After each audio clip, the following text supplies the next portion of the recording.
Welcome to Picks with the Professor, the show where a real statistics professor gives you sports betting tips. I'm your host, Professor Sides. For the latest updates, information, and picks, you can follow me on Twitter at Professor Sides. This Major League Baseball episode covers every game scheduled to be played on Saturday, October 1st, 2022. In case you're new here, I've built a mathematical model for win probability using hitter and pitcher projections I've created in order to make one money line or run line pick whenever game it's played 7 days a week, though there are no Sunday shows. Why is that important? I've said it before in case you're new here.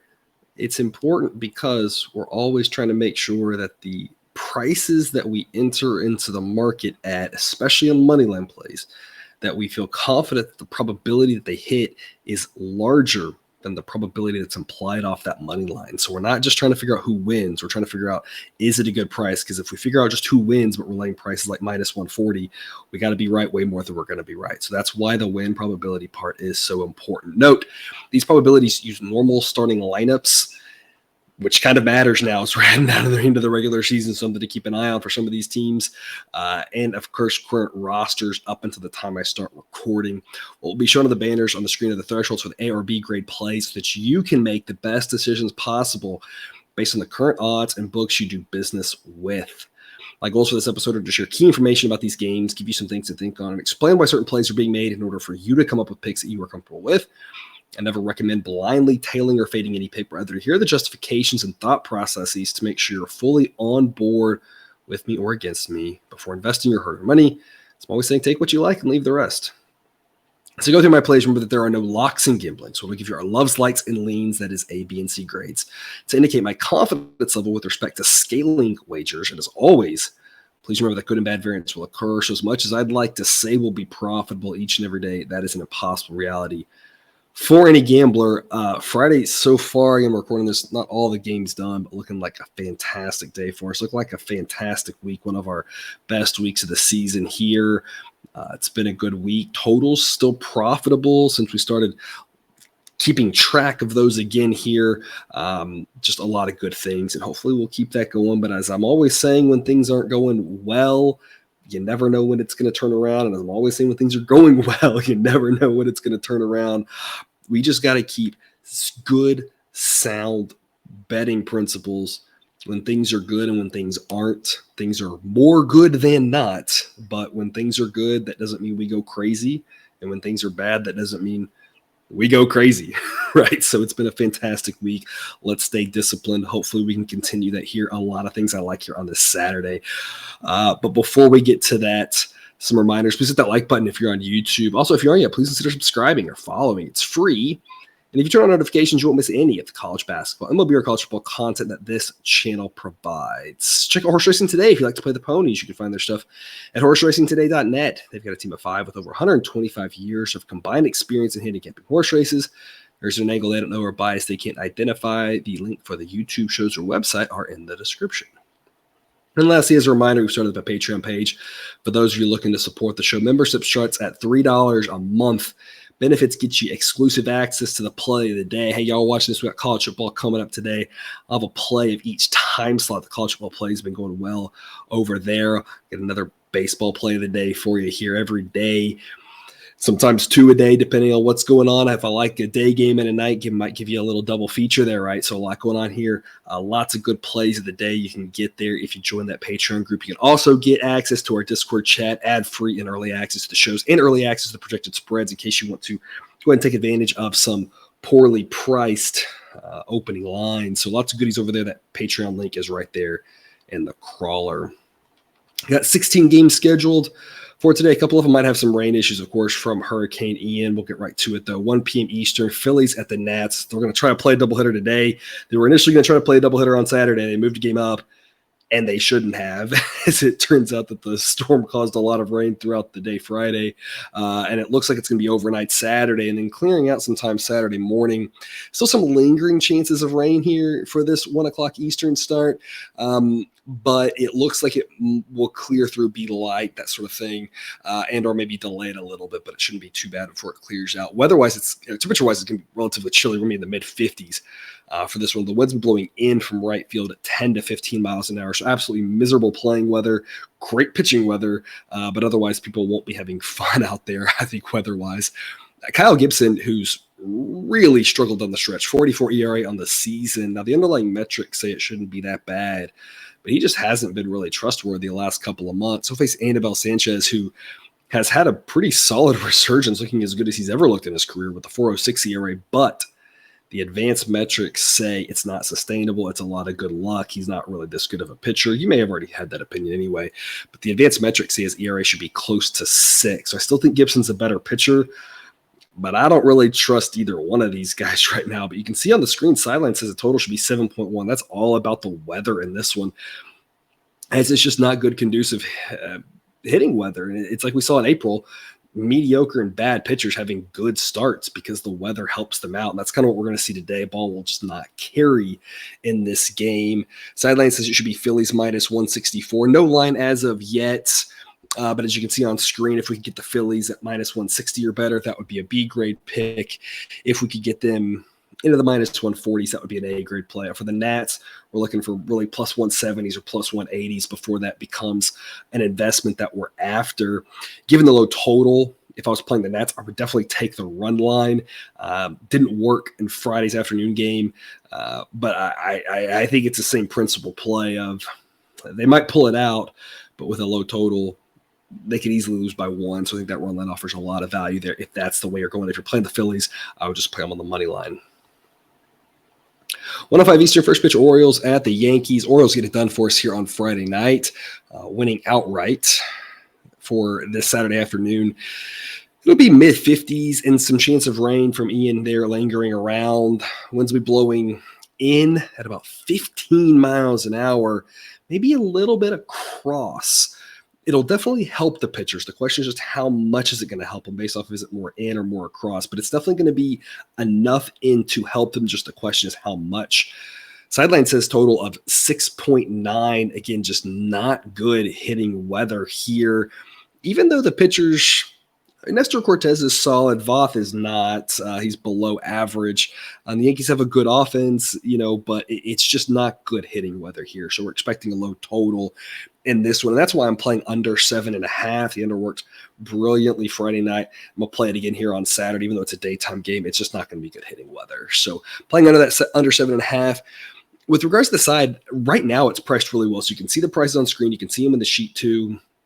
Just a reference guide as you're looking to make your wagers, what the model says, and you can deviate based off of, up it or drop it or whatever based off of how you differentiate your opinion from mine. That's totally fine.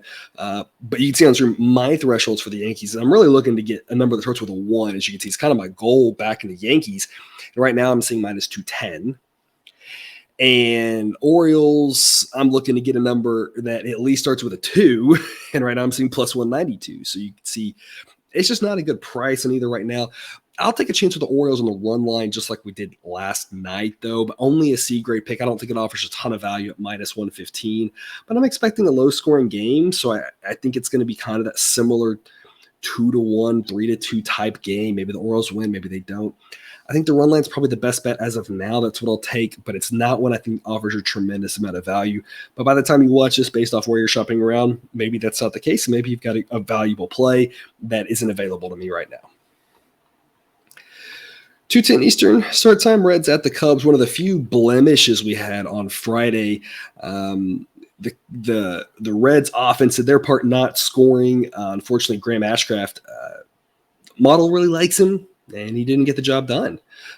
Today, the Reds will turn to Nick Lodolo, who will face off against Drew Smyly, a pair of lefties. I think Lodolo is a better pitcher than Ashcraft. I think we probably all can agree with that. So I think the Reds stand a better chance here today. They've got a better pitcher. ERA-wise, it's probably a wash, but remember, ERA is not the most predictive measure. The underlying metrics favor Lodolo by almost a full run per 9 innings here.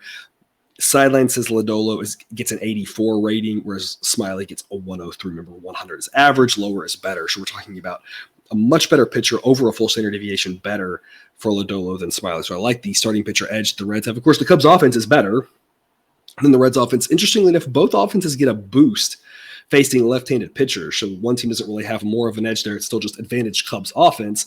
That's offset by the Reds' advantage with regards to the starting pitcher and their bullpen being better. So I think it all kind of amounts to be a wash. Games in Chicago, so model says the Cubs should be slight favorites because they're home to the price of minus 117. I think that makes a lot of sense. I think Lodolo is better than Smiley, but the Cubs offense is better than the Reds. So I think all that just cancels out. Cubs should be small favorites. They're just priced too high right now. As you can see on screen there, I'm looking for low minus 110s, maybe a minus 10 something for the Cubs. It's minus 127. The Reds right now are being priced at plus 117, which isn't quite good enough to back right now, but also there's no total, no run on this one, so I just want to wait. Sideline says 6.5 as we're talking about mid-60s and winds 10 to 15 miles an hour blowing in. Just we're always saying matters more at Wrigley than any other park. So I'm really liking an under 7 in this one. An under 7.5 would be fantastic if we can get it. With a low scoring game, I'm probably going to be looking at Reds run line again in the under. It didn't work for us Friday, but that doesn't mean that one bad result means we should just throw everything away. I think it's still a solid play, and I like our chances with Lodolo. Don't know if the Reds will win necessarily. Maybe you take a chance on the money line, but I do like their chances to keep it close, and that's what offers just a lot of value there on that run line. If it is a 2-2 game late, then again, we just need someone to win by one. We don't have to care who it is, taking the plus 1.5 with Cincinnati. That's kind of the angle I'll be looking at, but again, I'll make an official pick on this. And all the games that don't have lines as of yet, at some coming point, always check Twitter and the sheet. 3:07 Eastern, first pitch, Red Sox at the Blue Jays. Blue Jays getting it done for us, both with the money line winner and getting to the total over by themselves. Always talk about how good that offense is, and it really showed its muscle on Friday. Projecting the roof to be closed again here for them this afternoon. Brian Baio versus Ross Stripling. A guy in Baio I've talked about. I really do like him a lot. I think he's better than average. Model gives him a 96 grade. I think he's much better than that 4.39 ERA. Underlying metrics say it should be about a full run better. So I think he's a good pitcher. The issue is that Ross Stripling has been extremely dependable for the Blue Jays as of late, 3.16 ERA, and it's not really a mirage. He gets a 95 grade from the model. And he's probably actually a little bit better than that. I mean, he's been fantastic, and I don't think it's smoke and mirrors. He's a guy I trust. I'm going to be back on the Blue Jays again with an A-grade play. I don't quite understand this. We were fading the Blue Jays for forever, and for the most part, it was working pretty well. And made a small tweak to the model, not really much, and all of a sudden now, and I think the prices are adjusted a little bit, and now we're backing them, and it's mostly working. So I mean, we've done pretty well with the Jays here, fading them when they were a little bit overpriced, and now kind of backing them when they're a little bit underpriced, but they're playing really well. This Red Sox team's been up and down and, kind of disappointing all season. They got the better offense in this game. They got the better set of relievers. I think they got the better starting, as much as I like Baio, I think they got the better starting pitcher. They're at home. I don't really know why they're minus 141. I'm locked that in as an A-grade play. As you can see on screen, anything better than minus 147, really better than minus 150. That's kind of my personal cut point. I'd play them at A-grade at about minus 150. But I was able to lock in minus 141 as an A-grade play. Sideline says minus 163. I think it's way too short. All over the Jays here. If you want to look run line, I don't think that's crazy. Sideline says go over again, just like yesterday. Says the total should be 9.5. Actual total that I'm seeing is 8.5. I'm not sure if the Jays can get it done by themselves again. But even Boston's offense is well above average. It's just too low of a total for a hitter-friendly ballpark. Boston relievers aren't good, and the Blue Jays relievers aren't really that good either. They're better, I guess, but they're still not good. With these two offenses, I'm just really surprised this total isn't at least 9. I'd probably go over 9, but sideline says 9.5. 9.5 I wouldn't go over for sure, but I just think we're a run too short, so I'm going to go over the 8.5 as well. It's even money as well, which is even better. Doesn't mean it'll hit. Stripling could go out there and throw a shutout, and I would just say, yeah, we talked about how good this guy could be, but this Red Sox offense is good enough. They ought to put up a few runs. I think the Jays will score plenty as well. I'm expecting a high-scoring game. I think Jays win something like 6-3, 5-4, something like that. 4:05 Eastern start time. Diamondbacks at the Giants, around 60 degrees for this one in San Francisco. Winds be blowing out around 10 miles an hour. But as I'm always saying, a park that's built to minimize that impact. Jameson versus Jacob Junis. There's a lot of J's here for this one. Jameson's pitched really well, a sub-1 ERA in his 18 innings so far. And the underlying metrics say his ERA should be around 3, so it's not that much of a mirage. At this point, model says he's still about average. He had some ups and downs in his minor league numbers, and he's still young and unproven. But, I mean, he's got some potential to be pretty solid for sure. He's definitely got the stuff. He just needs to harness it all, and we're just a little bit fearful of the inconsistency that plagued him, especially at the end of this AAA season, plaguing him here in the big leagues. But so far, so good in his 3 starts. Against Jacob Junis, who has been kind of up and down. Model gives him about an average rating as well. 4.28 ERA. Advanced metrics not quite as bad. A guy who, if things are going well, can give you the needed 6 innings to have a good start, maybe 7. But if things aren't and he goes shorter, we get to the Giants bullpen, and that's usually spells trouble. But the Giants have been playing really well as of late. Their offense is definitely a lot better than the Diamondbacks' offense. Sideline says this should be Giants minus 135. No line out yet. Projects a total of 7.7. Giants been scoring a lot of runs, and the bullpen's held up here at the end of the season. If they could have had this bullpen performance they've had in September all season, they might be in the playoff race, but it's taken a long time for their relievers to actually pitch well, as they've been pretty terrible most of the season. Will that hold the last several days? Hard to say, but I think the Giants should be small favorites in this one. Again, you can see the prices needed for the required grades there. Based off when a number comes out, you can make the best decision possible, assuming it is these 2 pitchers. And again, if it's not, I'll update whenever I have that information. 4:10 Eastern first pitch. A's at the Mariners in the game without a line as of now. But this one should be all Mariners. I'm projecting the roof to be open, as it looks like it'll be a nice day in Seattle in the mid-70s. But JP Sears and Luis Castillo, as much as Castillo has been a little bit human as of late, look, I said when he was pitching fantastic when he first came over to Seattle that he wasn't that good. Like, he was definitely overperforming, and now he's underperforming. But as with most things in life, people, the truth is usually somewhere in between, right? He was never as good as those first, whatever it was, 4 or 5 starts. I mean, not as bad as these last, 4 or 5 starts. He's still very good. And obviously, if he's trying to get things right here going to the playoffs, facing this A's team in a pitcher-friendly ballpark in Seattle there is the recipe for success. So I expect him to have a good start here today. Sears isn't bad. I don't dislike him. I've backed him a few times when it's been advantageous, when the price has been right. But the more he's pitched, his underlying metrics continue to look a little bit worse. His ERA continues to rise a little bit. He now gets a 109 grade. So, I mean, there was a time when the model thought he was actually might be a little bit better than average, but he's gone down quickly. That's the thing with these young pitchers, is that there's a lot of variability in their number. So they move a little bit quicker ups and downs, where I suppose the veterans don't. And he's just a guy who hasn't looked as good. Mariners offense not as good against lefties, and that's, of course, what Sears is, but they still should be pretty big favorites in this one based on the fact that their offense, even though it's worse against lefties, is still better than Oakland's. The relievers are better, and obviously with Castillo, I mean, they should be big favorites. Sideline says minus 263. I'd love a price. It's in the low 200s on the Mariners, and I'd take them on the money line because I'm expecting not many runs. Sideline says 6.6. I'd love to be able to go under 7, and I'd love to get Mariners like minus 220. I don't know if I'm going to get either of those. If I'm going to grab the A's, maybe you take a shot on the money line. I'd love, if I could get plus 300, you can't pass it up on the A's. Sears being a lefty, the Mariners struggle against lefties. They could win this game, right? Weird things happen in baseball all the time. So plus 300, you can't pass up if it's on Oakland. Maybe you take the run line instead. But I mean, that sort of price is just way too high. But who knows what we'll see out there, of course. But like I said, I definitely would also like to go under 7 if that's available. The night game, 6:10 Eastern, first pitch, Royals and the Guardians. Guardians just keep rolling. I mean, there's not much else to say. I'm surprised they scored so many runs.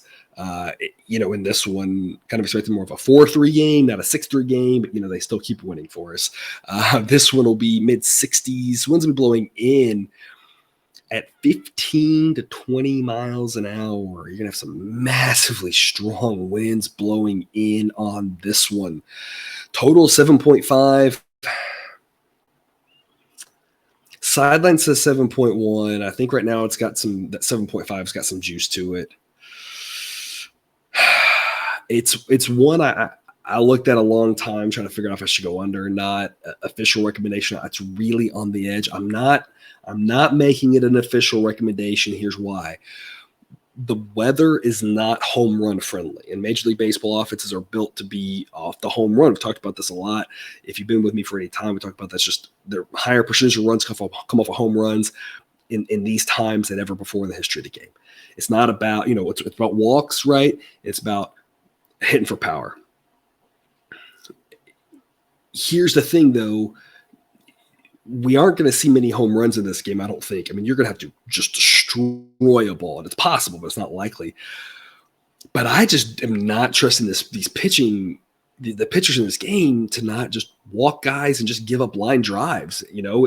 If you're a hitter, you can't just change your swing up, right? Look, you're sitting there on the couch and you're saying, I just try to hit a line drive. Like, you can't. The swings are tight. They do this thousands and thousands of times, so they're not thinking about it, right? They can't just all of a sudden change their swing. But these pitchers get hit hard, and they can give up a lot of line drives in the gap, and it wouldn't be a home run, but it can still be a double, right? Or what would have been a double can still be a single. And you give up a bunch of those in a row with the walk. With these pitching, there could be some crooked numbers in this game. If we couldn't stay under here, with the pitching matchup on Friday night, I'm just nervous at it. The weather sets up for it because there won't be any home runs, but I can see some crooked numbers. I don't really trust either one of these starting pitchers. So I'm not recommending under 7.5 on this one, but I really debated it. Maybe there's a team total or something like that you can find that you like here, because the weather again, or if you got some sort of like, will there be a home run hit or something type prop. No home runs in this game, I don't think. With almost 20-mile-an-hour winds blowing in, is not going to be easy to hit a home run, especially in, like I said, 65-degree weather, not being really warm, But like I said, I just don't trust either one of these pitchers, Chris Bubich and Zach Plesac. Sideline says both of them are worse than average. A Bubich has a 5.81 ERA. Now, it's probably not that bad. The advanced metrics, though, say it should still be in the upper fours. Plesac's a mid-fours guy, and that's pretty accurate for him. The Guardians' relievers are solid, but at this point, they're not going to be throwing all of them, try to win every single game, pushing them too hard. So, you never know which ones you're going to see. The Royals relievers aren't very good. This Royals offense is better against a righty and closer to league average. The Guardians offense is solid. It's not good weather, but there's just too many ways that this total can go awry. So I'm not recommending the under. Instead, I'm going to play the Guardians at minus 185. First time in a while that we haven't had an A-grade play on the Guardians. It's only a B-grade play, as you can see on screen, that the current price of minus 185 that I'm seeing just ekes into that threshold for a B-grade play. So that's good enough for a B-grade for me. Again, we just want to make sure we're not paying too steep of a price in the Guardians. If we're seeing like minus 186, minus 187, maybe sure you fudge it. But if you're looking at like minus 200 on the Guardians, you can play them, but it's just not a play that I'm really liking those odds on, because we know that, the price that we're paying matters in the long run, because if they lose, we're giving up a whole lot worse. So we just want to make sure we don't play too steep here. Minus 185, good enough for a B grade. B grade pick's been doing really well for months now. So I think it's worth an investment. It's just not the value that I want to be heavily invested based off the fact that we've only got a portion of our portfolio that we can put in any one single game. I just don't want to max out here on this Guardians game like I did on Friday night's game.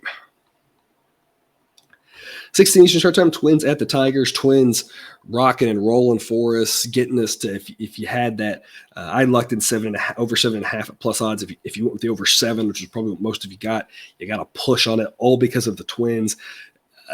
I'm backing the Twins again here, another A-grade play.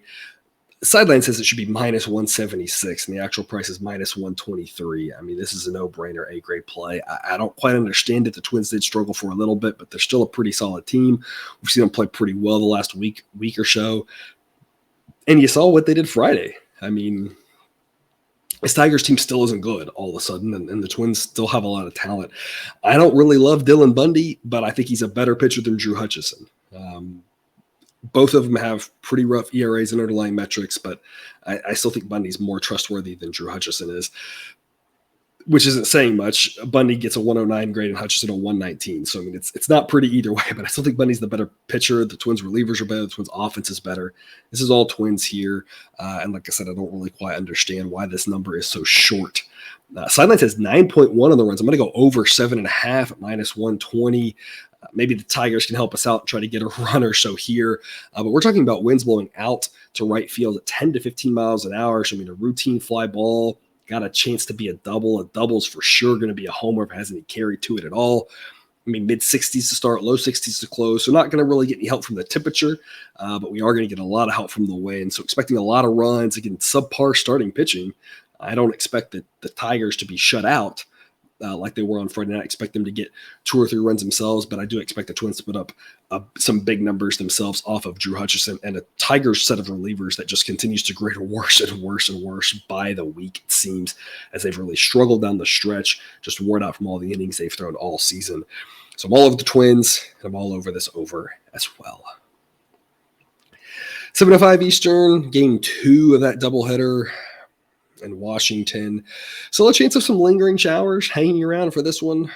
Weather-wise, mid to low 60s. Winds will be blowing in at 5 to 10 miles an hour, projecting what we thought would be game 2 here on Friday. Now we're projecting that for game 2 on Saturday. Noah Syndergaard and Tommy Romero, a bullpen game for the Nats if it gets there. No pick on this one yet, and just like I did on Friday, I think you really want to wait and see how the game plays out, how much of the Nats bullpen has been used in game 1. It's obviously a big question, but if their bullpen's really used up a ton in game 1, that's going to really hurt them in game 2 because they're going to have to find innings somewhere. I don't know where they're going to come from. If their bullpen's a little bit salvaged, maybe you like the Nats' chances a little bit more in game 2.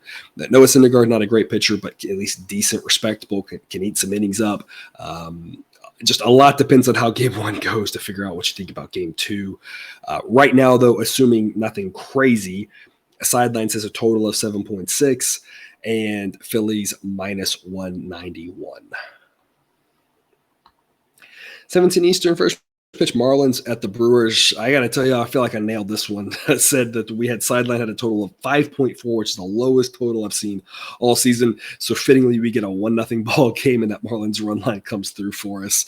Won't be quite as the same story here tonight on this one, as sideline projects a total of 7.5. So lower scoring game still, but not quite like we have with obviously Alcantara and Burns. Edward Cabrera versus Aaron Ashby in this one. Cabrera gets a pretty average grade. Ashby a little bit better. The ERAs are very misleading in this one. Cabrera's underlying metrics say he's not nearly as good as that 3.15 ERA, and Ashby's say he's actually a lot better than that 4.50 ERA. So I actually have Ashby as the better pitcher here. Cabrera, obviously, tons of potential, but just not a guy that I really trust at this point. Sideline says Brewers minus 163. Again, no line out on this one. Check Twitter on the sheet later on, and I'll have an updated play for you. 7:15 Eastern, first pitch, Pirates at the Cardinals. Cardinals eking out a win for us here on Friday night. Here on Saturday, we'll have around 70 degrees to start, low 60s to close. Winds will be blowing in about 5 to 8 miles an hour. Had an easy under on this one, and I said, hey, it's just maybe questionable pitching, but pitcher-friendly ballpark, pitcher-friendly weather. Let's ride that under, and that worked out. I'm doing the same thing here. I'm going to ride this under 7. Sideline says it should be 6. The pitching here is actually starting pitching pretty solid, and it's still pretty pitcher-friendly weather. You know, it's starting off, be in the upper 60s or so for the most of this game, which doesn't really help too much. But the wind blowing in that ballpark, it sets up to be a low-scoring game. So I really like this under 7 here. Luis Ortiz and Jordan Montgomery, both guys grade out above average. Ortiz, prospect who's looked really good in his 3 starts, 1.17 ERA, and the advanced metrics say it should be about 3. Got a lot of potential, gets a 94 grade, and that's still less than Jordan Montgomery, or worse than Jordan Montgomery, who gets an 88 grade, who's been fantastic for most of the season, 3.50 ERA, and the advanced metrics say that's no mirage. So, I mean, 2 pitchers that I like and that I trust here. Obviously, have to worry about the Pirates relievers giving up runs, but they didn't give up any here on Friday. Again, it's good weather. It's going to help them out a lot. So I'm going with the under. And right now, not really seeing any value on any of the sides. Sideline says it should be Cardinals minus 228. The price I'm seeing on them is minus 237. You can see that's 15 cents away from what I need for a B grade pick. But for the Pirates, I'm really needing plus 230s, plus 240s, really hopefully plus 250s before I'm excited about a Pirates play. And the price I'm seeing is plus 213. So right now there's no value. Maybe by the time you watch this, there is. I'm going to take the Pirates right now on the run line with a C-grade pick. I think it's going to be a low-scoring game, which means there's a little bit of extra value in the +1.5 because of the way that a lower scoring game increases the probability of a one-score game. So I think the books are missing out on the correct probability of the Pirates losing by 1 run because they think there's going to be more runs than I think there will be. So I think there's a little bit of value in the Pirates run line, but not enough to be too invested in. And I don't really trust these Pirates relievers, so only a C-grade pick because I don't want to be too invested in them. But I don't think the Pirates are a bad look in this one. Given these prices, it's just they might hang in there. They might pull it out. I think it's worth a flyer, but it's not really worth the heavy investment. But Luis Ortiz is a solid pitcher, and it's being priced as if it's a massive mismatch here with regards to the pitching. And I don't think that's true while he's in the game. So I think maybe that's the angle to look. Maybe some Pirates, something maybe Pirates first 5, might be worth a look. But I really think my trust in Ortiz also guides this under, which, like I said, I think that's probably your best bet for this one is just take the under 7.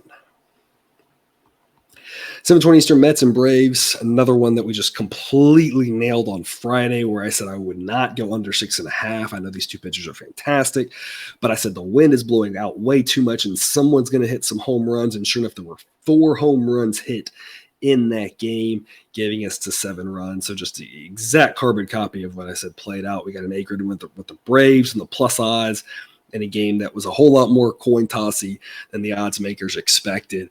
For this one, it's a similar story with regards to the weather. It's going to be around 70 degrees to start, hanging in the upper 60s for most of it. And the winds will be blowing out at 10 to 15 miles an hour. So we're still going to have the good possibility of some routine fly balls, some deep fly balls that would have been outs carrying over for home runs. We're going to have another intense playoff atmosphere. It should be a really fun one to watch if you can pry your eyes away from the college football. Max Scherzer and Kyle Wright, an undercard compared to how good the pitching was Friday, but still a fantastic matchup. 2 pitchers who are really good that I can't really sing their praises enough. Two really good pitchers. I guess Scherzer gets a 74 grade. That's fantastic. Kyle Wright gets an 85 grade. Given that he was a no-name at the start of the season, that's fantastic. I mean, 2 really good pitchers. But I'm going to go over 6.5. It's juiced at -125. Sideline says 7.8. But it's not drastically different with regards to how it's priced from Friday to Saturday, but starting pitching is worse. And it's the same weather situation where, like I said, someone's going to hit some home runs. And so I'm going to go over 6. I wasn't willing to go over 6.5 on Friday because I thought there might be some home runs, but I was just nervous with how good the pitching was. I was really nervous it could end up being 4-2. We were 1 solo home run away from it being 4-2 or 5-1. We were 1 solo home run away from it being 5-1, right? So it was just a little scary there, but I was just nervous about the home runs. But this one, Sideline projects his total should be closer to 8, that we're getting too caught up in how good the starting pitching is and not realizing that these offenses are good. Mets offense doesn't get that ding anymore, right? Yesterday we talked about this. Mets offense, pretty left-handed heavy. I don't like them as much against a lefty and Max Free. Now they're facing a righty, so that Mets offense is a little bit better here tonight on a Saturday. So, again, just decent enough weather with that wind blowing out, pitching good, but also these offenses are good. And a fairly hitter-friendly ballpark as long as it's not, cold wind blowing in. This place plays, in October last year, we saw a lot of cold nights, especially late in the playoffs with the wind blowing in, a bunch of 2-1 ball games, right? But wind blowing out here at this park, it plays pretty hitter-friendly. So I'm going to go over 6.5. And I'm going to take the Braves again. But I've only got about a B grade because right now the price is plus 106, and they don't get quite the same benefit because they're throwing a righty. So it's just a little bit of a difference in that I'm giving the Mets a little bit more respect here in this game than I did yesterday because I think they got a little bit better of a chance to win going against a righty. Sideline says this should be a straight-up coin toss at the Mets' edges with regards to the starting bullpen and offense is just a complete wash. Yesterday I said it wasn't because the Mets going against the lefty, but today the bullpens and the offense is a wash.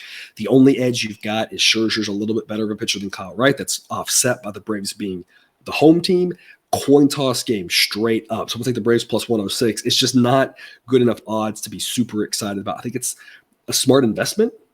Again, if I could literally flip a coin right now and say, you wager $100, and if you pick right, you win 106. We should all be taking that bet, right? And so, taking it. Now, you shouldn't be giving it. That'd be a dumb bet to give, right? But that's what we're talking about here. It's just a straight coin toss situation. Plus 106, I think, makes sense. It's just not high enough to be super excited about. So that's why it's a B grade pick. If you can get, as you can see on screen, if you can get better than plus 110, that's an A grade play because, again, it doesn't change the probability that you win, but it does change the payout which really matters in money line sports. And if that confuses you, again, I got a link in the show's description for an article that I wrote up you can read. If that's something that just doesn't quite jive with you, I've tried to explain that concept. Most of you are all on board and you understand, but if you're a little bit newer and you don't know, check out that article, help explain why the price matters so much with money line wagering. 7:20 Eastern, first pitch. Rays at the Astros. Got the Rays here on Friday. Took them on the run line. Could have taken them on the money line as they got a pretty easy win there with the guy I talked about always liking in Drew Rasmussen there. Shane McClanahan will get the start here on Saturday against Christian Javier is what we're projecting. No line out yet. McClanahan looking a little bit human here as of late. That's not really what you want to see from him. Still a very good pitcher, still a better pitcher than Javier, but a little bit of concern. The Astros offense is definitely a lot better on this one, and they're so right-handed heavy that facing a lefty actually gives them a little bit of a boost. We saw the last time they faced McClanahan, they did some damage to him. So I'm always talking about this Astros team is set up to hit lefties pretty well. Sideline says it should be Astros minus 128 with a total of 7.3. Again, I'll make updates and picks when that becomes available. 8:40 Eastern, first pitch. White Sox at the Padres. Around 70 degrees for this one. Winds blowing in or across at 5 to 10 miles an hour. Dylan Cease and Mike Clevenger. This will be Dylan Cease's last start of the season. So you might get a little bit more out of him. Nothing really to hold back. Might go an extra inning than usual. Might have a little bit extra better stuff than usual because there's nothing to hold back for here as this will be his last start. Something to keep in mind there for a guy who's had a fantastic season, 2.06 ERA. Just a much better pitcher than Mike Clevenger. And that's part of the reason why I'm on the White Sox here at plus 106. This is pretty close to a coin toss game, not quite like, not quite as much of a coin toss as the Braves Mets game, in my opinion, but I still think the White Sox at plus 106 makes sense. As you can see on screen, Sideline wants plus 107 for a B grade pick, but it's plus 106 right now. I'm going to lock it in as a B grade. I think it's close enough. I really like backing Cease in this spot, and I really don't like Mike Clevenger whatsoever. I think the difference between these two starting pitchers is much larger than the difference between the caliber of these offenses, and I trust the White Sox pen more than I trust the Padres pen. So I'll take the White Sox at plus odds here. Total is 7. Sideline says 7.6, but I'm going to pass on this total just given that I'm not really sure if Cease comes out like I'm kind of expecting him to. I'm not sure how many runs the Padres are going to score. It's a pitcher-friendly ballpark. It's just not a total that I want to be invested in. If you want to trust the model, go for it, but it's not an official recommendation for me. Just given the extra question marks around what we're going to get from Dylan Cease here on this one, I expect a little bit better than usual. And so I don't want to be on the over 7 in that regard. 9:07 first pitch, Rangers at the Angels. Around 70 degrees for this one as well. Winds will be blowing out at around 5 to 10 miles an hour to start, but then dying down as the night goes on like we typically do see in the Los Angeles area. A pair of lefties in Cole Reagans and Jose Suarez. Suarez gets an average rating from the model, 4.06 ERA in the advanced metrics. See, that's pretty spot on. Reagans, a 4.50 ERA. In the advanced metrics, see, that's not too far off either. So a pretty big edge here on the starting pitcher for Jose Suarez. As I mentioned, neither set of relievers I trust whatsoever, but I do think the Angels' offense is a little bit better than the Rangers' offense. And the Angels' offense is pretty right-handed heavy at this point, so it gets a little bit of a boost facing a lefty. Sideline says this should be Angels minus 163. The current price is minus 140, as you can see on screen. Minus 146 would be an A-grade place, minus 140. Meets that criteria. I love the Angels here in this spot. I think the price is too short, so I'm all over them at minus 140. And I'll try my hand at the over again. Hasn't really worked for us in these Angels games, but I think they're going to score a lot of runs in this one. I like the over 8.5. It's plus 110. The other way you can look is over 8 at normal odds. I think we can get to a 9th run here. This is a 6-3 type Angels win, in my opinion. I think we can get to 9 runs. I'm going to take a chance on the over again. I just think that the Rangers are good enough to score a little bit off of the Angels bullpen. And I think the Angels will be scoring runs all night on this one. So I'll take the over and an A-grade play of the Angels at minus 140. Wrapping us up here on Saturday, Rockies at the Dodgers. Similar weather here just down the road in LA, around 70 degrees for most of this one. Winds will be blowing out, again, dying down as the night goes along. So basically a carbon copy of what we have in Anaheim and San Diego. Well, the difference with San Diego is the wind's a little bit different direction. Kyle Freeland and Michael Grove. Grove's been okay in his work since he's been called up. 4.07 ERA. Advanced metrics say it's probably not that good. So he projects a little bit below average. Kyle Freeland projects right at average, 4.63 ERA, a little bit inflated because of pitching most of his games in Coors. Dodgers should be massive favorites in this one. Sideline says 256. The current price is 240. As you can see on screen, that would be a B grade pick. I just don't want to lay minus 240. So I'm going to take the Dodgers on the run line. It's minus 115. That's a B grade pick. For me, too steep with the home team to give an A grade pick here. And I have no idea if the Dodgers are going to have their regular lineup in. They get a ding already facing a lefty. So if they don't have their full lineup in, this would be a great night to give Freddie Freeman a rest, for example. The model's already kind of okay with that, or kind of already thinking about that. But they're probably going to give some guys the night off, either Saturday and or Sunday off, one of the two. And so I just don't know if they have a full lineup. So I'm not too confident back in the Dodgers. Don't know what they're going to do, but I really think this Rockies team is done. I mean, they've been pretty terrible as of late. They've been mostly terrible all season. And I don't see them. Kyle Freeland has the chance to turn it around for him here in this game. But offensively, I just don't see them. They just haven't looked very good in a long while now. They don't hit well on the road anyway. So I just don't think they're going to do much offensively. And so it's kind of really just up to Kyle Freeland. And I still think this Dodgers offense, even if it's not a complete one, is still better than that. So I'll play the Dodgers, B grade pick on the run line to save myself on the odds. But it's not a super confident play because I just don't know what's going to happen in this one. So worth an investment, not a heavy investment, though, in my opinion. Sideline says 8.2, totals 8. It's a stay away from me on the total, kind of for some of the reasons I mentioned before. There's just a lot of question marks, so it's just I don't want to be invested in that market on that one. That is all the games we have so far. As of now, I have 3 A grade plays. Again, remember, check Twitter. There's a lot of games they don't have totals on. Hopefully the pitchers don't change. So this information is still good, and it's not half of this show is not useful information, and it's just we're making plays based off the information I already talked about. But if any pitcher change happens, I'll update that, of course, and I'll add all those plays. Check Twitter and check the sheet. Might have more A-grade plays, and again, you might have A-grade plays based off numbers that have moved that you can get better edges than I am able to get right now. So always be looking at that, because the threshold for A and B grade is so much about the price, because that's driving the value, that's driving our profits this season.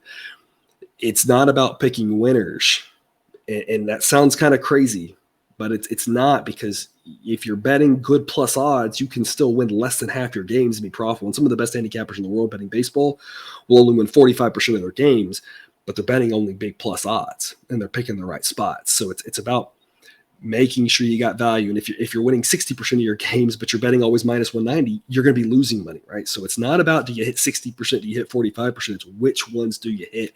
And that's what drives the A grade and B grade picks for me. So you might get different picks than I do that are A grade and B grade based off their value. That's what I'm trying to drive, trying to teach y'all about. Right now, I've got 3. Blue Jays minus 141 at home against the Red Sox, Twins minus 123 at the Tigers, and Angels minus 140 at home against the Rangers. That's all I've got for you today. Thanks for tuning in to another episode of Picks with the Professor. Check out the website if you haven't yet. It's www.pickswiththeprofessor.com. Don't forget to subscribe so you can ensure all the sports betting content we provide on this channel is dropped right into your feed. I will see you again Monday with more baseball betting picks. Week 6 college football. Got a lot going on this weekend in all the sports. As always, best of luck. And remember, you can eat your betting money, but please don't bet your eating money.